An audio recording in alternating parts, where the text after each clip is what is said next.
Assalamu alaikum everyone. I'm Mahek and welcome to my channel Learn with Mahek. Today in this session we are going to cover about what is GAT General Test. GAT General Test basically हमारे पास जो होता है वो masters में admission में हमें help कर रहा होता है। गैट जनरल टेस्ट का बेसिकली मकसद होता है ग्रेजुएट असेसमेंट टेस्ट, जो कि आपको एमफिल या मास्टर्स में एडमिशन लेने के लिए मैंडेटरी अपने देना होता है। बहुत सारी यूनिवर्सिटीज़ ऐसी होती हैं पाकिस्तान में, आउट ऑफ पाकिस्तान बात कर लें आप, वहाँ पर हमारे पास एक टेस्ट कंडक्ट किया जाता है जिसकी बेसिस पे आपको मास्टर्स या एमफिल प्रोग्राम में एडमिशन मिल सकता है। ठीक है, बहुत सारी ऐसी यूनिवर्सिटीज़ होती है जो अपने प्राइवेट टेस्ट भी लेती है, लेकिन अगर आप ये गैट जनरल टेस्ट आप दे देंगे जिसमें हमारे पास थ्री मल्टीपल पोर्शंस होते हैं, अगर आप ये टेस्ट पास कर जाते हैं तो आपको on the basis of your score जो है एडमिशन मिल सकता है किसी भी अच्छी यूनिवर्सिटी के अंदर। तो अगर आपने ग्रेजुएशन कर ली है और मास्टर्स या एमफिल प्रोग्राम में आप इनरोल करना चाहते हैं किसी यूनिवर्सिटी के अंदर, तो आपको ये टेस्ट देना ज़रूरी होता है। तो हम लोग बात करेंगे गैट जनरल टेस्ट के बारे में कि इसमें कौन कौन से सब्जेक्ट्स होते हैं और क्या क्या चीज़ें होती हैं। जब भी हम गैट जनरल टेस्ट के बारे में बात करते हैं तो आपके पास सबसे पहली जो चीज़ होती है कि इसका जो स्कोर होता है, जो भी आप स्कोर रिसीव करेंगे, अगर आपने टेस्ट ले लिया, इसका स्कोर 2 साल तक ही वैलिड रहता है। अगर आपने आज टेस्ट दिया और अगले 2 साल तक वो वाला स्कोर आपका जो होगा वैलिड होगा, अगले 2 साल तक आप किसी भी यूनिवर्सिटी में चाहें तो एडमिशन ले सकते हैं based on your GAT general score. उसके बाद हमारे पास जो 16 ईयर्स की एजुकेशन जो होती है वो मिनिमम रिक्वायर्ड होती है। अगर आपने ग्रेजुएशन कर लिए तो आप इस टेस्ट में जो है एलिजिबल हो सकते हो, आप इस टेस्ट को दे सकते हो, आप अपेयर हो सकते हो इस टेस्ट के अंदर। दूसरी थर्ड पॉइंट होता है कि जो भी कैंडिडेट हुए वो अपने गैट स्कोर को इम्प्रूव कर सकते हैं। मीन्स अगर आपने एक दफ़ा टेस्ट दे दिया है तो आप दोबारा भी इस टेस्ट को दे सकते हो। ऐसी कोई रिस्ट्रिक्शन नहीं है कि आपने एक दफ़ा टेस्ट दे दिया और आप फेल हो जाते हो तो आप दोबारा से टेस्ट नहीं दे सकते। अगर आपने एडमिशन लेना है, आपका गेट स्कोर कम आता है, तो आप अटैम्प्ट मल्टीपल अटैम्प्ट कर सकते हो। ठीक है, और इसकी जो बेसिकली ड्यूरेशन होती है, हर टेस्ट 2 मंथ्स के बाद आता है। गेट का जो टेस्ट होता है वो तकरीबन 2 मंथ्स के बाद आता है। अगर आपने आज सितंबर में दिया है टेस्ट तो नवंबर में आपका इसका जो है अगेन एक और टेस्ट होगा जिसको आप दोबारा से अटैम्प्ट कर सकते हो गेट के स्कोर को इम्प्रूव करने के लिए। अगर आप देखते हो कि आपके स्कोर जो है आपके डिजायर्ड यूनिवर्सिटी के अकॉर्डिंग आ चुका है, अगर आपने इम्प्रूव नहीं करना उस बेसिस पे भी आप एडमिशन ले सकते हो। मिनिमम पासिंग क्राइटेरिया जो होता है गेट के जनरल टेस्ट को पास करने का, that is 50% marks. Mean 50 marks आपके होने चाहिए आपके गेट को क्लियर करने के लिए। अच्छा, इसके बाद हमारे पास आ जाता है कि जब जो भी जिस भी पर्पज़ के लिए हम लोग गेट जनरल टेस्ट दे रहे हैं किसी भी यूनिवर्सिटी में एडमिशन लेने के लिए, तो कैंडिडेट को चाहिए कि वो आप अपनी यूनिवर्सिटी के अकॉर्डिंग मार्क्स अचीव करें। मीन्स अगर आपने किसी पर्टिकुलर यूनिवर्सिटी में एडमिशन लेना है, अगर आप कोई किसी ऐसे डिपार्टमेंट में लाइक सॉफ्टवेयर इंजीनियरिंग में या कंप्यूटर साइंस में, आर्टिफिशियल इंटेलिजेंस में, या अगर आप बात कर लें किसी भी किसी और फील्ड के अंदर, बायोटेक्नोलॉजी में, बायोकेमिस्ट्री के अंदर एडमिशन लेना चाहते हैं, तो हर एक यूनिवर्सिटी का, हर एक डिपार्टमेंट का उन्होंने एक स्पेसिफिक गोल रखा होता है कि अगर इस बच्चे का इतना स्कोर होगा गेट के अंदर, 70% स्कोर होगा या 50% स्कोर होगा, तो हम उसे इनरोल कर देंगे, एडमिशन दे देंगे। तो उनकी एक सेट लिमिट होती है, आपने उस क्राइटेरिया को फॉलो करना होता है और उस हिसाब से आपने अपने गेट के टेस्ट के अंदर स्कोरिंग लेनी होती है। ज़्यादा ले लेंगे तो इट्स विल बी गुड, लेकिन अप टू दैट लिमिट जो है आपने अपने स्कोर को मेंटेन करना होता है। Minimum passing criteria GAT general test को पास करने का, that is your 50% marks. 50% marks आपके होने चाहिए। इसके बाद आ जाती है कि हम गैट के अंदर रजिस्टर्ड कैसे कर सकते हैं। ठीक है, how to register in your GAT general test.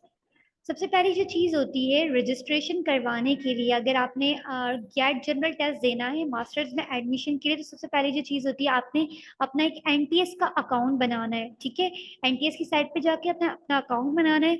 Account बनाने के बाद आपने अपनी प्रोफाइल को अपडेट करना है और रीसेंट फोटोग्राफ आपने अपनी जो है अकाउंट के ऊपर अपलोड करनी है। उसके बाद आपने क्या करना है, नेक्स्ट प्रोसीजर होता है जब आप अकाउंट बना लेते हैं, आपका नेक्स्ट प्रोसीजर होता है आपने अप्लाई करना होता है गेट टेस्ट के लिए। टेस्ट में अप्लाई करने के बाद जब आप टेस्ट का प्रोसीजर में अप्लाई कर लेते हो तो फोर्थ स्टेप होता है कि आपने वो चालान जो होता है, बैंक का चालान जो वो देते हैं आपको, वो फिल करना होता है, सबमिट करवाना होता है किसी भी आपके फ्रेंचाइज के अंदर। ठीक है, ये कुछ स्टेप्स हैं जो कि किस तरीके से हम लोग रजिस्टर कर सकते हैं। अच्छा, अब सबसे पहली चीज हम लोग देखेंगे कि एनटीएस अकाउंट कैसे क्रिएट किया जाता है। सबसे मेन या जो बेसिक स्टेप होता है अकाउंट क्रिएशन का, वो कैसे हम लोग कर सकते हैं। एनटीएस अकाउंट क्रिएट करने के लिए आप लोगों ने जो है एनटीएस की ऑफिशियल वेबसाइट पे जाना है, उसके रजिस्ट्रेशन फॉर्म पर जाना है, और इसकी लिंक जो है मैंने डिस्क्रिप्शन में दे दी, आप वहां पर जाके अपना एक एनटीएस का अकाउंट बना सकते हैं। एनटीएस बेसिकली बहुत सारे मल्टीपल टेस्ट कंडक्ट कर रही होती है, डिफरेंट यूनिवर्सिटी के भी टेस्ट आ रहे होते हैं, सिर्फ गेट टेस्ट के लिए नहीं होती आपके पास एनटीएस का अकाउंट जरूरी, बल्कि मल्टीपल टेस्ट वगैरह के लिए भी हम लोग जो है इस एनटीएस के अकाउंट को बनाते हैं। ठीक है, लाइक कॉमसेट यूनिवर्सिटी या किसी भी यूनिवर्सिटी के अंदर अगर हम लोग, हमें किसी जगह पे अप्लाई करना है जॉब के लिए या किसी टेस्ट पर्पज के लिए अप्लाई करना है, और वो टेस्ट कंडक्ट करते हैं, बेस्ड ऑन योर टेस्ट आपको जो है कोई चीज़ ऑफर कर रहे होते हैं, तब भी आपके पास जो है इस एनटीएस अकाउंट के अंदर ऑप्शंस आ रहे होते हैं कि ये टेस्ट है, करंटली करंटली ये टेस्ट आपके पास आ रहा है। तो पहले आपने एनटीएस का अकाउंट बनाना है, और एनटीएस अकाउंट एक ही दफा बनाना है आपने, क्योंकि बाद में तो आप लॉग इन करेंगे। आपने अगर बनाया हुआ नहीं है तो सबसे पहला प्रोसीजर क्या होता है, आपने एनटीएस का अकाउंट क्रिएट करना है। जब भी अब हम लोग इस वेबसाइट के ऊपर जाएंगे तो आपको इस तरीके का इंटरफेस आ जाएगा, रजिस्ट्रेशन फॉर्म होगा, आपने वो फिल करना होगा। सबसे पहले हम लोग जाते हैं ब्राउजर के ऊपर, और यहाँ पर हम लोग लिखते हैं एनटीएस रजिस्ट्रेशन। ठीक है, एनटीएस रजिस्ट्रेशन लिखेंगे, या फिर ये डायरेक्टली जो लिंक मैंने दी हुई है डिस्क्रिप्शन के अंदर, आप उसे ओपन करेंगे तो ये रजिस्ट्रेशन फॉर्म आपके पास ओपन हो जाएगा। यहाँ पर आकर आपने अपनी डिटेल्स देनी है अकाउंट क्रिएट करने के लिए। ये आपसे जो मैंडेटरी चीज होती है वो आपका सीएनआईसी या पासपोर्ट नंबर मांगता है। ठीक है, सबसे पहले आप लोगों ने फुल नेम दे देना है, लेट्स सपोज मैं अपना नाम रख देती हूँ महक, और उसके बाद अपने अपना ईमेल एड्रेस देना है।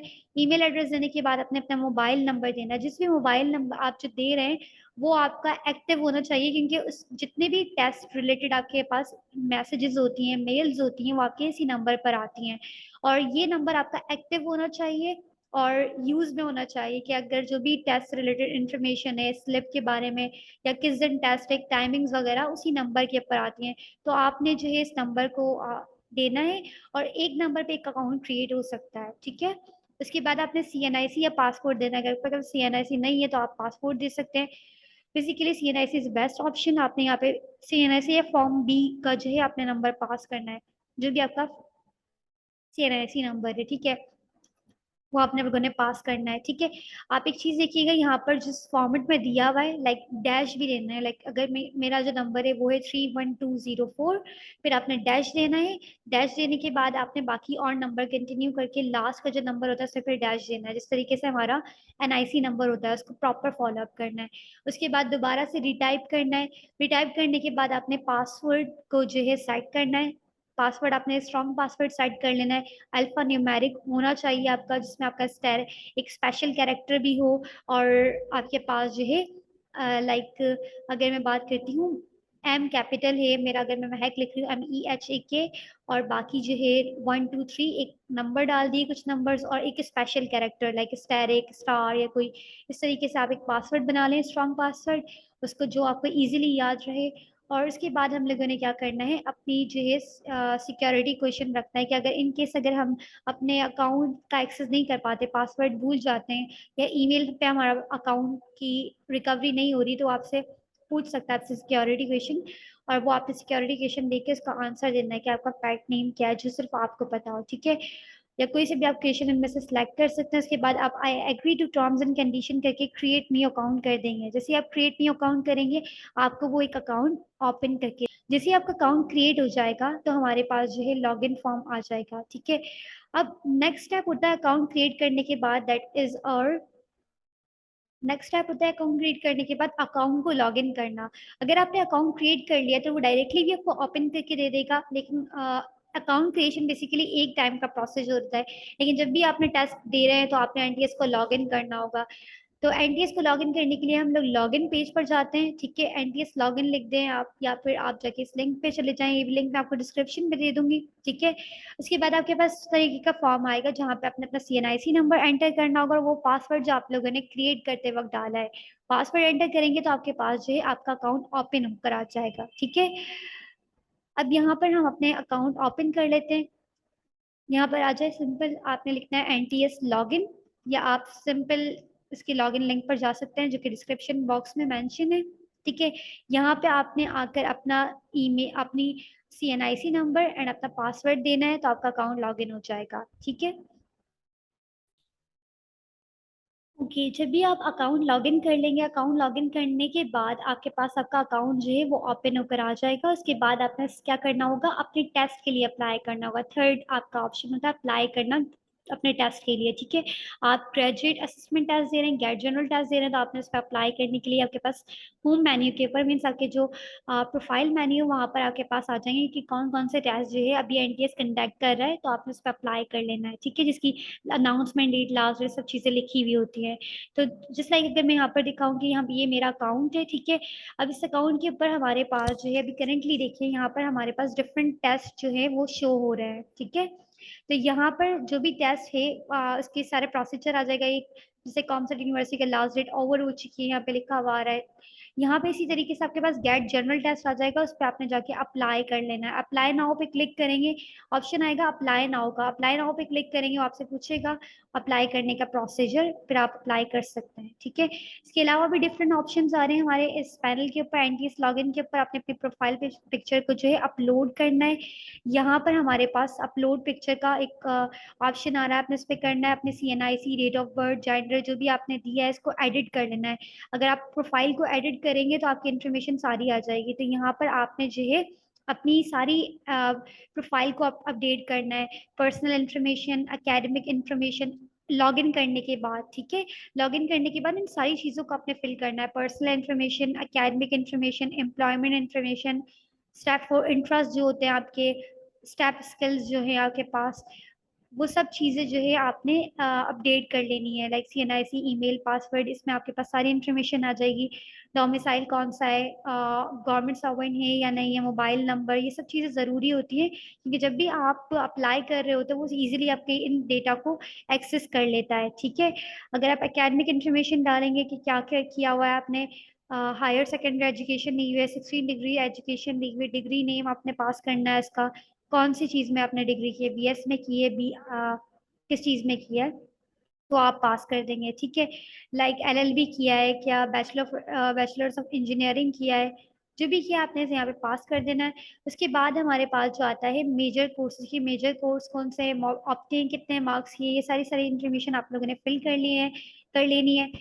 अब एम्प्लॉयमेंट वाले सेक्शन के अंदर अगर आप करंटली एम्प्लॉयड हैं और कहाँ कितने साल की आपने जॉब एक्सपीरियंस वगैरह की है वो आप मेंशन कर सकते हैं, और नेक्स्ट करके जो है आप इसके अंदर अपडेट कर सकते हैं। इसके अलावा इंटरेस्ट है कि आपका इंटरेस्ट किस किस जगह पे, बायोलॉजिकल एंड साइंसेज में, कंप्यूटर इलेक्ट्रॉनिक्स में, मैथमेटिक्स में, जो भी चीज़ों में इंटरेस्ट है आप वो अपना इंटरेस्ट डाल सकते हैं। अच्छा, ये जो भी इंटरेस्ट होंगे बेस्ड ऑन इंटरेस्ट जो है आपको वो एनटीएस के जितने भी टेस्ट वगैरह होते हैं वो दिखाएगा, ठीक है। तो इंटरेस्ट के अंदर इस वजह से हम लोग इंटरेस्ट को सिलेक्ट कर रहे होते हैं। और फिर स्किल्स आ जाती हैं, लाइक जो भी आपके स्किल्स हैं फिजिक्स में, मैकेनिकल में, या मैथमेटिक्स में, इंजीनियरिंग में, किसी कंप्यूटर इलेक्ट्रॉनिक्स में, वो आप लोगों ने सेव कर लेनी है, ठीक है। ये हो गया हमारा एडिट का ऑप्शन, ठीक है। इसी तरीके से अगर हम अपने प्रोफाइल के अंदर आएंगे तो जो भी प्रोफाइल के अंदर जितने भी हमारे टेंटीएस टेस्ट कंडक्ट कर रहा होगा वो इस पैनल के अंदर आ जाएंगे, जैसे अभी मैंने बताया आपको, ठीक।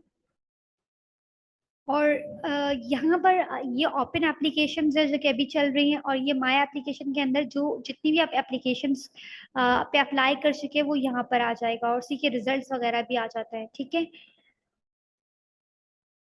अब हम यहाँ पर देखेंगे कि किस तरीके से हम लोग गेट जनरल टेस्ट पे अप्लाई कर सकते हैं। ये बेसिकली हमारा जो है होम या प्रोफाइल मेन्यू है। यहाँ पर हम आएंगे, देखेंगे graduate assessment test GAT general test के ऊपर हम लोगों ने अप्लाई करना है।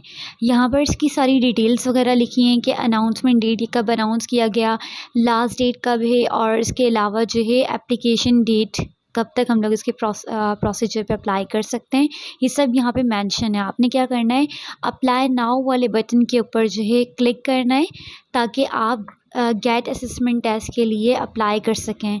जैसे ही आप अप्लाई नाउ पे करेंगे तो ये आपके पास ये मेन्यू ओपन होकर आ जाएगा। यहाँ पे आपसे पूछा जाएगा कि आपने प्रोग्राम सेलेक्ट करना है, ठीक है। अगर आप इंजीनियरिंग, आपने जो बैचलर्स किया वो इंजीनियरिंग डोमेन के अंदर किया या कंप्यूटर साइंस में किया, आप इंजीनियरिंग एंड टेक्नोलॉजी सेलेक्ट करेंगे। बायोलॉजिकल या मेडिकल साइंसेज में किया तो आपने बायोलॉजिकल या मेडिकल साइंसेज वाले को चूज़ करना है, अपने प्रोग्राम को चूज़ करना है। आर्ट्स एंड ह्यूमैनिटीज़ हैं तो उसको सिलेक्ट करना है। रिलीजियस स्टडीज़ हैं तो आपने उसे सिलेक्ट कर लेना है। जो भी आपकी डोमेन है आपने उसको सिलेक्ट करना है। जैसे ही आप सिलेक्ट करेंगे तो आपके पास ये डिफरेंट ऑप्शंस आना शुरू हो जाएंगे। वो बताएगा कि आपकी जितनी भी डिटेल्स है प्रोफाइल से वो ले लेगा। फिर आपने जो है टेस्ट सिटी सिलेक्ट करना है यहाँ पर, ठीक है, कि किस सिटी से आप टेस्ट देना चाहते हैं, ठीक है। अगर मुल्तान से देना चाहते हैं या फिर सिंध से देना चाहते हैं, कराची से देना चाहते हैं, जो भी आपने ये सिलेक्ट कर लेना।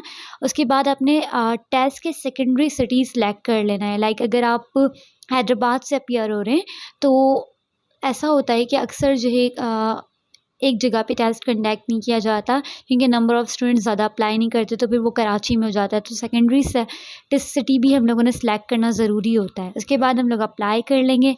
अप्लाई करने के बाद नेक्स्ट स्टेप क्या होता है कि हमने जो जहाँ पे अप्लाई किया, जैसे अप्लाई करेंगे ऊपर लिखा हुआ आ जाएगा click here to download deposit slip, या माय एप्लीकेशन में जाकर आप जो है अपने जो भी डिपॉजिट आपने जो गेट पे अप्लाई किया उसकी जो स्लिप होगी या उसका जो आपका बैंक चालान होगा उसको आप क्या कर सकते हैं, प्रिंट कर सकते हैं। आपने यहाँ पर ये डाउनलोड वाला जो आइकन आ रहा है उस पर जाकर क्या करना है, अपनी स्लिप को जो है डाउनलोड कर लेना है।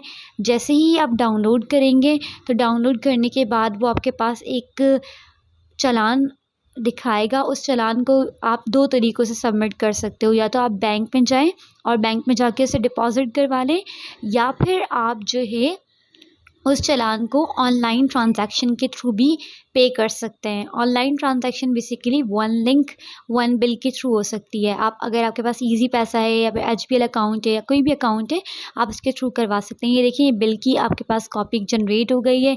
इस डिपॉज़िट स्लिप को या इस जो भी आपके पास चालान जनरेट हुआ है, इसको आप जाकर बैंक में भी सबमिट करवा सकते हैं, फ़ीस इसकी डिपॉज़िट करवा सकते हैं। और इसके अलावा एक और प्रोसीजर होता है वन लिंक वन बिल के थ्रू चालान को सबमिट करने का। तो ये दोनों प्रोसीजर हैं जिनके थ्रू भी आप जो भी आपको फ़ीज़िबल रहे आप जो है इस पे अप्लाई कर सकते हैं। Thank you.